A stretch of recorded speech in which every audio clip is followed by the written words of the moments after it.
A gente vai começar a estudar sobre os processos psicológicos básicos pela memória. E essa apresentação está totalmente baseada no livro da Jurema Cunha, o livro sobre psicodiagnóstico, né? Psicodiagnóstico 5. E aí a gente está falando sobre a ordenação metodológica para que a gente possa fazer o exame do estado mental do paciente. Então, esses processos psicológicos, eles são muito importantes, a gente precisa conhecer, a gente precisa entender sobre eles, até para poder a gente fazer essa avaliação, uma avaliação mais criteriosa acerca do estado mental do paciente. Com relação os processos, eu vou começar pela memória, né? Claro que teria antes a atenção e a senso-percepção. Porém, como na minha clínica as pessoas se queixam muito sobre a dificuldade em evocar os dados, né, que estão fixados na memória, então eu achei melhor começar pela memória. Então, segundo Cunha, a Jurema Cunha, ela fala que a memória é uma função psicológica que garante o elo temporal da vida psíquica de uma pessoa, pois ela reflete tanto o passado no presente e também permite a persistência do futuro, né? Então, a partir da memória, né? E aí, lembrando do que o Piaget fala sobre o que seria os processos de acomodação e de assimilação, né? Que tudo isso tem a ver com a memória. Claro que também a gente poderia detalhar mais sobre a memória de curto prazo, a memória de longo prazo, né? A gente também poderia falar um pouco sobre mapas mnemônicos, formas de a gente conseguir aprender mais rapidamente as coisas, mas aqui a gente está falando sobre o básico dessa função. Então, a memória, ela nos permite esse elo temporal, entender, saber que ontem foi ontem, que fizemos ontem, né, que ontem é passado, e perceber, compreender que hoje é presente e amanhã será um futuro. Características importantes que a gente precisa perceber, que a gente precisa observar com relação à memória primeiro, a fixação. E o que é fixação? Fixação é a capacidade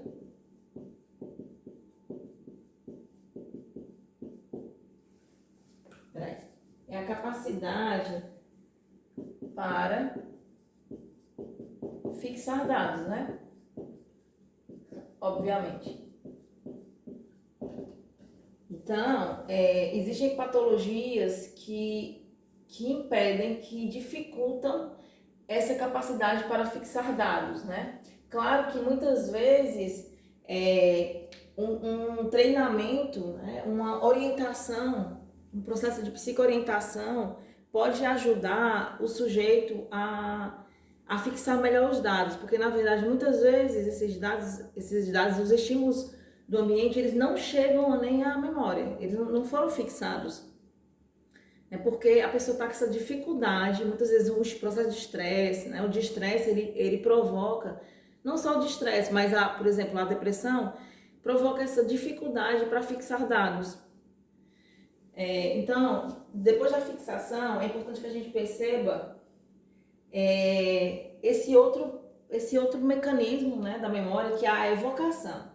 E a evocação nada mais é do que a capacidade de atualizar dados já fixados.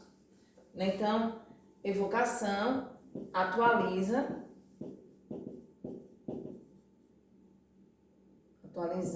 dados já fixados. Então, a gente percebe que essas ideias da memória, sobre a memória, são muito parecidas com o processo do hardware e do software, né? Do software, de um computador.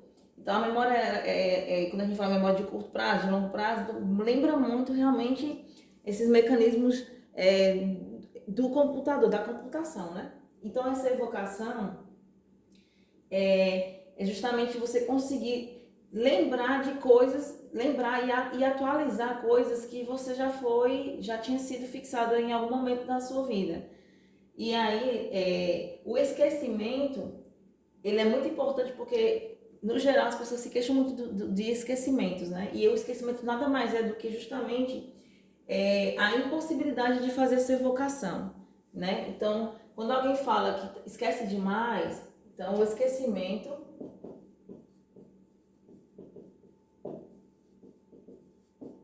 está relacionado a essa dificuldade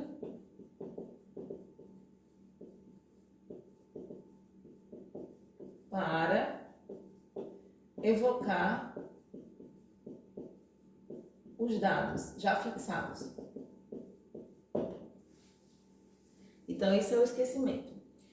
Com relação ao reconhecimento, nada mais é do que a capacidade para recordar uma imagem, né? Então, reconhecer simplesmente se trata de recordar uma imagem. Uma imagem. Interessante é que os sonhos, no geral, eles têm muito da memória. A memória está muito relacionada com os sonhos.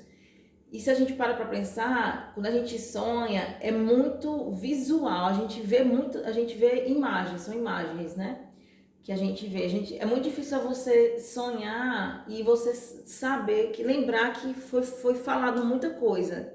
Você só escutar, né? E aí a gente também não sabe se isso tem a ver só com as pessoas que têm a capacidade de enxergar, né? Ou se cegos, se pessoas com essa deficiência, né? Os cegos, eles como é que eles sonham, né? Eu não saberia dizer se eles sonham com coisas que eles escutaram ou se eles sonham com imagens. Aí eu não saberia responder. Mas talvez, como nós, seres visuais, a visão, né? Esse sentido, o órgão do sentido, a percepção, ela é muito mais forte nas pessoas que veem, que enxergam. Os sonhos também, eles são muito relacionados com imagens. E por exemplo, numa prova, quando alguém vai fazer uma prova e não consegue, digamos que é uma prova objetiva, prova de vestibular, prova objetiva. Se você estudou, se sua memória está ok, se nada está entravando os processos, né, os processos básicos da memória, você vai conseguir recordar com facilidade algo. Você vai precisar só reconhecer. Você vai ler e você vai precisar só reconhecer algo que você já estudou, que é diferente de relembrar, que parece a mesma coisa, né? Reconhecer e relembrar, mas não é. Relembrar já vai exigir muito mais esforço, porque, por exemplo, numa prova subjetiva, você vai precisar escrever, né? Você não vai precisar só recordar uma imagem, você vai precisar lembrar de todo aquilo que você estudou sobre aquele assunto e escrever. Então, é muito mais difícil do que recordar. Então, vamos agora passar para os transtornos da memória, né?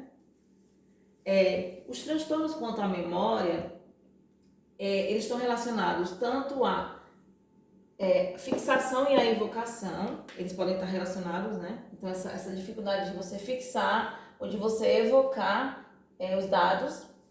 E aí, na fixação e na evocação, o principal transtorno que aparece é a amnésia.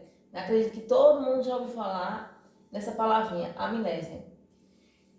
E a amnésia nada mais é do que a abolição da memória, como se simplesmente a pessoa não conseguisse lembrar de nada. Ela não consegue lembrar, a memória ali foi abolida. E aí pode estar relacionado a questões, a traumas, né? Então a gente não está nem falando do recalque, nem estamos falando nem do esquecimento, do inconsciente, de questões relacionadas à psicanálise. A gente está falando mais desses processos básicos anatomofisiológicos. Então, pode estar relacionado com trauma, acidentes, né? Pode estar relacionado com o uso de determinadas substâncias químicas e por aí vai. Existe também a hipimnésia. A hipimnésia é já justamente o enfraquecimento da memória. Então, é como se a pessoa tivesse essa dificuldade de ir fixando esses dados, né? Fica mais lentificada essa capacidade. A hipermnésia, por sua vez, aqui ó, hipermnésia, já é justamente esse exagero patológico da evocação. É como se a pessoa ela tivesse o tempo inteiro, porque aí no caso, né, a gente, lembrando do que o Aristóteles fala da justa medida, nem é 8 e também não é 80. Não é interessante que a pessoa ela tenha essa dificuldade para evocar, para fixar dado, mas também esse exagero que é o que acontece na hipermnésia, né, de você ir evocando dados, né, de forma exagerada, isso também é patológico, isso também causa sofrimento. E a dismnésia nada mais é do que a designação geral, realmente, das perturbações da fixação ou da evocação. Então, ao não saber realmente o que se passa, o que está acontecendo, a gente pode simplesmente falar que o paciente está com dismnésia, né? Que é justamente o conceito geral relacionado a esses transtornos quanto à fixação e à evocação. Também temos os transtornos quanto ao reconhecimento, né? Lembrando que reconhecer é recordar uma imagem, né? Então, quanto ao reconhecimento, é muito frequente as agnosias e as paramnésias, né? Então, o que é uma agnosia? A agnosia é justamente os transtornos relacionados ao reconhecimento da imagem sem que haja defeitos sensoriais e quando o objeto é familiar ao paciente, né? Então, assim, essa pessoa com uma agnosia, ela tem um problema justamente nas questões, é um defeito sensorial que esse paciente tem, e aí pode ser provocado por vários problemas, né? Problemas, tumores cerebrais também podem provocar isso, e também quanto ao objeto, que é familiar, o objeto ele deve ser familiar ao paciente, né? Claro. Então, ele vai ter essa dificuldade de reconhecer um objeto que ele já conhecia, né? Quanto a esse caráter mais sensorial desse objeto. E as paramnésias, elas são denominadas de as alucinações da memória. Olha aí que interessante, porque nestas se trata de imagens criadas pela fantasia e são equivocadas, né? Elas são aceitas como uma recordação de acontecimentos reais, né? Então, essas paramnésias, a gente poderia pensar um pouquinho naqueles déjà vu, né? O déjà vu, que às vezes a pessoa tem certeza ali que aquela imagem, que aquilo é real, que aquilo aconteceu, mas que na verdade não aconteceu. Ela nunca esteve naquele lugar, ela nunca vivenciou aquela situação, mas ela tem a sensação equivocada, né? Porque foi criada pela sua fantasia, de que aquela recordação de acontecimentos ela é real. Freud fala sobre o conceito de lembranças encobridoras, que eu acho bastante interessante, né? Então, lembranças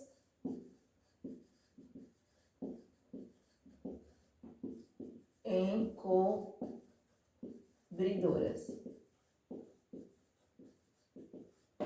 Muitas vezes essas nossas lembranças do passado elas podem estar encobrindo cenas outras, né? Então, por isso que para a psicanálise, aí a grande questão não é saber se a pessoa está falando a verdade ou não, se é uma lembrança que realmente aconteceu, ou se é uma lembrança encobridora, mas que quando o sujeito traz aquele determinado conteúdo na sessão, é porque aquilo de alguma maneira é importante para aquele sujeito, né? Então, a gente não está muito interessado na psicanálise em saber se a pessoa está mentindo, se não está mentindo, se é uma lembrança que aconteceu, se é uma lembrança encobridora, mas o sentido daquela lembrança, daquilo que a pessoa traz, o porquê, né? E aí o porquê a gente vai, aos poucos as coisas vão se revelando, digamos assim, né? Então, isso é o geral da memória, é o geral dessa função tão importante para nós seres humanos e as suas principais alterações.